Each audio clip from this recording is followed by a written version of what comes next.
Hello everyone. See, it always takes two to tango, so I would also like to invite my colleague to be with me on the stage, Baljot. Thank you, Baljot, for joining me. So, everybody talks about future all the time, right? We come here and talk about the future, but I am a little outdated. I am going to talk about the past. Are we having some technical difficulties? Good afternoon, everyone. Am I audible? Yes. Thank you. So first of all, a very, very warm welcome to this event. While Pratik will talk about the past, I just want to say, how's the Josh in this room today? How's the Josh? How's the Josh? Hi, sir. I think that's good. And how many Bollywood buffs do we have in this room today? Wow, you said you were a Hollywood buff, so I'll not give the Bollywood one. Any Bollywood buffs out over there? One. Bollywood, yes. Any more Bollywood buffs? So I'll have one trivia for you. What happened on 2nd of October? Can I Please answer? raise your hand. There is a gift for that. Bollywood movie. Bollywood Reference movie. to a Bollywood movie. Bollywood movie. Sir, the blue shirt, sir. Sir. Vijay Salgaonkar. Perfect. Vijay Salgaonkar. Very good. और विजय सावरकर ने क्या क्या किया था 2 अक्टूबर को? कहाँ गए थे विजय Can we have the Savarkar? mic? Is it possible to have a mic? Yeah. Possibly What all did he do? satsang was one thing, pav bhaji was another thing. और पाव भाजी खाई थी, सत्संग गए थे. And what? Movie? Perfect, sir. That calls for an award for you. So I'll have one award sent right away to you. I'll pass it. So there is one. Now we will have a cyber security trivia. So we will put some dates in front of you. And as Pratik said, we are going to talk about the past today. So Pratik, can we have July 20th? Is the date correct? Yes, the date is correct. No, it is correct. It is correct. First humans to ever land on the moon. We celebrated 55 years of first humans to ever land on the moon. My God, I thought I just got it all wrong in my head. Sorry. So Right? now we will play the trivia for this. Pratik, can Absolutely. we have the trivia for this? But just like July 20th, which was one small step for a man and one giant leap for a mankind, there are other events and dates which are very significant to our cybersecurity industry. Let's look at those dates and the past events as well. 12th December 2013. Any guesses for what happened on 12 December 2013? Sir,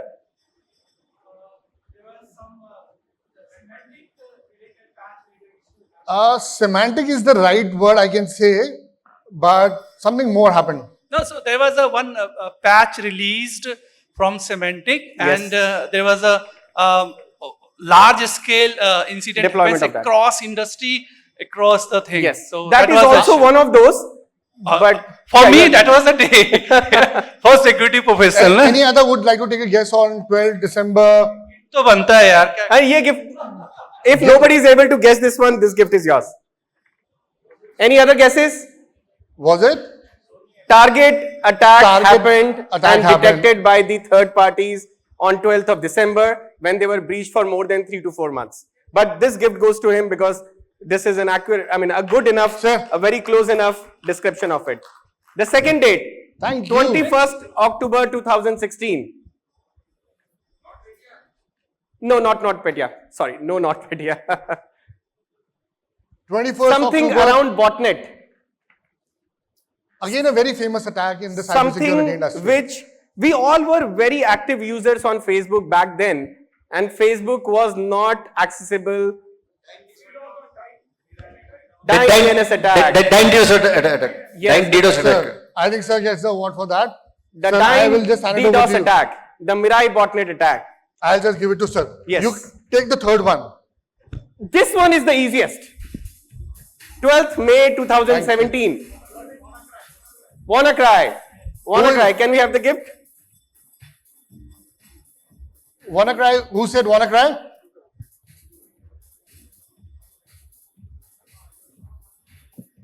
Any Who said WannaCry? Oh, at the any back. takers for WannaCry? Okay.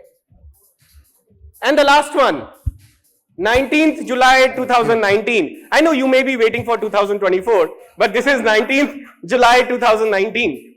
What happened? No solar, not the SolarWinds one. Any guesses? Capital One. Capital One. Who said it? Capital One. Kiran sir. Capital One. And now there is no prize for the next one. But see, the reason of highlighting these dates, because these are very significant Thank you, events sir. that happened in the cybersecurity industry that shaped the cybersecurity today and what it is today. And that is the reason we also wanted to talk about July 19th, 2024. So what happened on July 19th, 2024? Any guesses? What happened on Friday the 19th? Sorry, Microsoft Azure outage. That was the first news that started going around when, you know, the disruption news was coming out in the market. I mean, I remember I was in Shimla taking a vacation and my whole vacation was ruined because the first news of outages started coming in. And then what other things happened? On the same day, some updates were rolled out to certain EDR agents at 4:09 UTC, and then the same updates were stopped being rolled out at 5:27 AM UTC.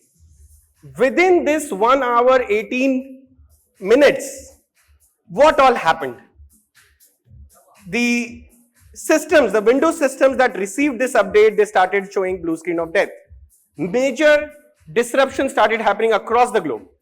I mean, we have to be living under the rock to not notice what happened on July the 19th. And it was not just one incident, but multiple things that transpired on that day. And it can easily be the saddest day in the cybersecurity industry. And if you look at the impact of this particular event, the impact of all the dates that we saw earlier and the impact of this day's impact was much, much more significant and much more larger than what all the dates that left an impact. Why it happened? Because we as customers did not have the control when to roll out, what to roll out, and how to roll out these updates that are being pushed. The agent architecture that may be over or hogging the kernel space of the Windows architecture or Windows operating system. And maybe lack of testing and no dog fooding. We did not hear about the systems of this particular vendors getting impacted because of the same outage. That means the dog fooding did not happen. But again, this is just an event. I understand as a fellow cybersecurity practitioner coming from Gartner, the intent was good. The intent was never wrong. The intent was not malified to cause any kind of disruption. Even though the intent was good, the disruption did happen. So in that case, So Pratik, I'm sure a lot of CISOs sitting in this room would have the same question. What can be done that we reduce the probability of this happening to maybe a zero? I'm not calling it will not happen again. It can never happen again. But what can we as security practitioners or as the saviors of this world do to ensure that we reduce the probability of this happening? absolutely, that's a great question, because as the intention was good, but still the disruption happened. What are the things that we can do to make sure that this does not happen again? And the likelihood is almost zero. Let me take you back to the fundamentals. Let it serve as a reminder. As cybersecurity practitioners, our job is not to give 100% security. I mean, Baljot, if I have to give you 100% security, I will have to lock yourself in the And room I don't want to do that at and all. throw the key away. That is not cybersecurity. We should understand cybersecurity is always this slider between the usability, the employee experience, the business operations, business resiliency, and cybersecurity. You have to play the role of a risk manager than just saying that, okay, I need to secure this asset should not be accessed by anyone. and let's just lock this asset in a room and throw the key away. That is not cybersecurity. And that is the reason we have to understand that it's always a slider game that has to move across or between the usability and cybersecurity. And as a CISO, that is what we need to change. The previous discussion was around the same topic, that how do we communicate to the board?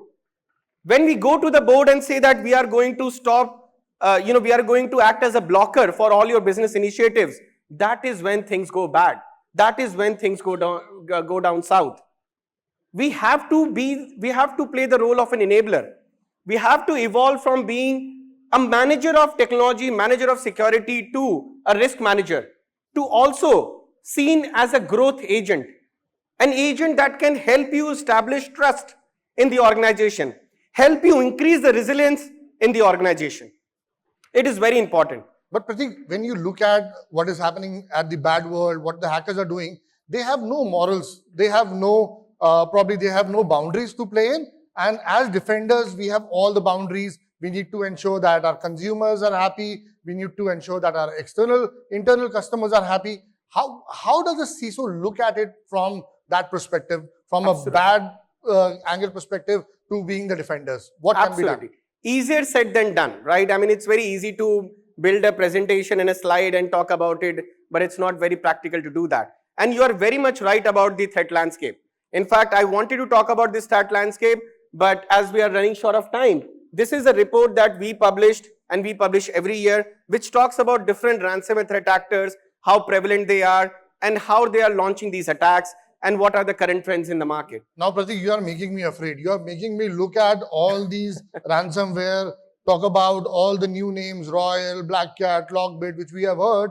And on one side, you say that the security practitioners need to have their EDR enabled, toggled, so that they get the right updates. They can push updates when they want. So what is the right approach that needs to be looked at? Absolutely. Let's talk about it. Let's talk about how an EDR should work, where you are able to balance the risk with security. It's very important that we balance the risk with security. By the way, you can access the full report by clicking on this link. It's a 30-pager report which will give you insight into multiple attacker techniques and tactics and procedures, so that you can use that in your security operations center. But now let's look at how should you go about striking the right balance. So let's assume that you installed this agent, EDR agent version 1 on 1st January 2024, right? In case of SentinelOne, this agent is completely autonomous. It does not require active internet connection. It does not require frequent updates. It does not require frequent updates on daily basis in order to detect these attacks.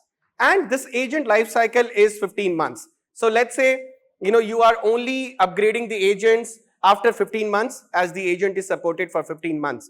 But a lot can happen in these 15 months, right?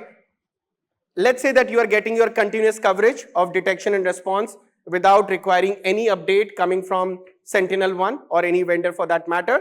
Now a new attack type has been detected at this point of time. New attack TTPs, new zero-day attack, or new vulnerable driver has been detected.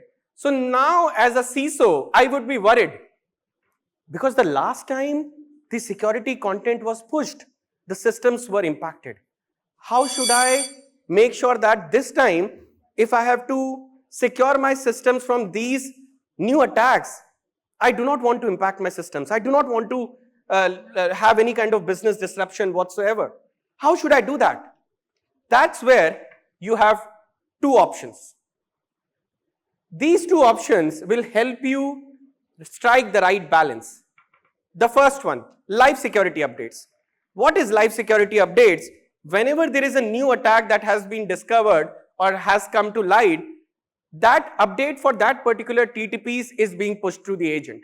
But yes, these updates can be tricky. In that case, you can enable these updates on less critical systems. But what about the high critical systems and mission critical systems? How can I left it uncovered?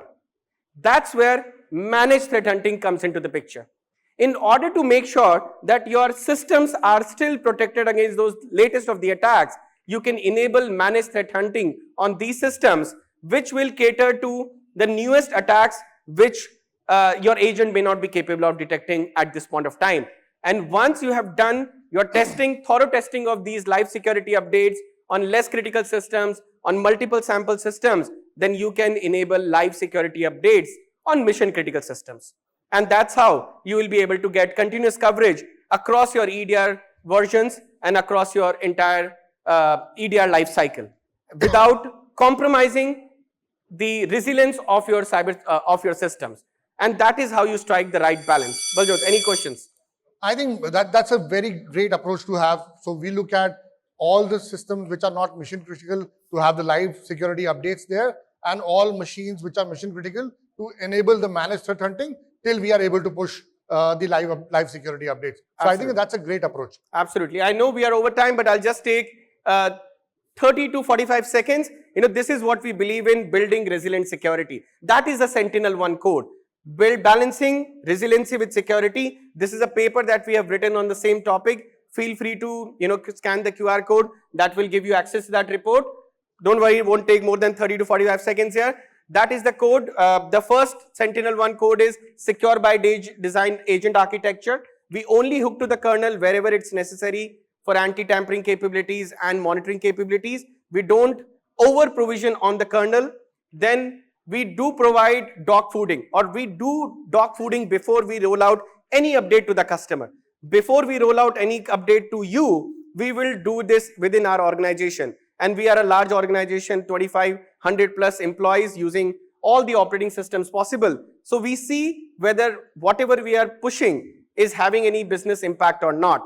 And the live security updates that we have is completely up to you to control. Whether you want to push it right now, do not want to push it, you want to create a maintenance window for yourself, that's completely up to you. So these are the codes that help you balance right level of cybersecurity with the system resiliency. And our Chief Product and Technical Officer has put it very nicely. I mean, he's one of the most respected person in the cybersecurity industry.